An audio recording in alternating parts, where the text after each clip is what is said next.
Okay, so we're going to start our noticing and wondering practice with a video from Mystery Science.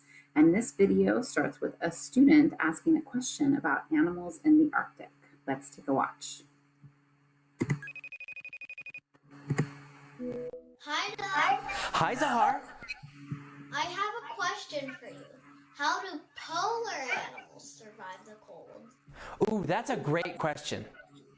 Maybe you visited or even live in a really cold place, a place that has freezing temperatures or snow, or maybe even blizzards. If you have, then you know it can be really hard to stay warm sometimes. So I'm already thinking about the times that I have visited really cold places with snow. Most recently, my family was in Finland and it was really cold there. It was so cold there that our snot froze and we started calling them snotsicles, right? It was below zero, well below zero. And it was, even though we had so many layers of long underwear and jackets and snow pants and hats and scarves, sometimes we would still be cold. So as Doug is talking, I'm already thinking about those experiences that I've had in the cold. Are you thinking about experiences too? Maybe not the snow, but certainly just outside, we've had some cold nights. And if you've ever forgotten your jacket, I'm sure you know what that feels like. Let's keep listening. Our body is always giving off some warmth. But in cold places, all that cold air is taking heat away from your body faster than your body can keep you warm. In fact, That was really interesting. Did you notice that the video had these orange lines, right? That pointed away from the person? That that notice, it makes me wonder why the video did that. Why did Doug want us to visualize that, right? I wonder why he did that. I think maybe he's trying to get us to think about how the heat leaves our body, right? How it leaves our body with the arrows. Interesting. on some days, even our jackets aren't enough to keep the heat in to keep us warm. Now imagine having to survive outside in the freezing snow with no jacket, no gloves, not even a winter hat.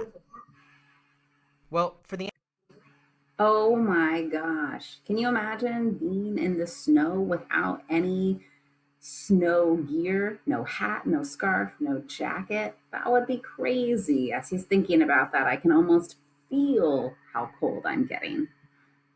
animals who live in the areas surrounding the North and South poles, that's exactly what they have to do every day. And it isn't easy. The polar regions are the coldest places on Earth, where temperatures can fall to 90 degrees below zero. How cold is that exactly?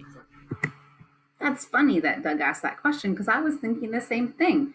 As soon as I saw that thermometer, I thought, oh, wow, that sounds really cold. But how would it feel to be out in that temperature, right? How would that feel? I wonder if he's going to answer it for us right now. Well, at temperatures like that, you or I would have trouble surviving for even 10 minutes. So, how do these animals do it? Before I say anything more, I'm curious. How do you think polar animals stay warm? Oh, that's such a great question. What are you thinking about? I'm thinking about some of the animals that I saw in the video. And what I noticed about them was some of them have really thick fur, like the polar bear, or I don't know what that animal was that looked like a maybe like a looked like a woolly mammoth. We know it's not a woolly mammoth, but it had that big long hair, right? That would be something to look at too. I don't even know what animal that was.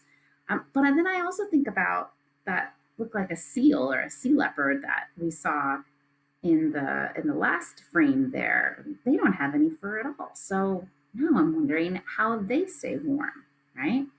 But I also noticed that animals that live in the ocean, like whales and walruses and seals, they don't have fur, but they're really fat, right? They're usually like big and fat. So I wonder if that has anything to do with it. Hmm. What are you noticing and wondering right now?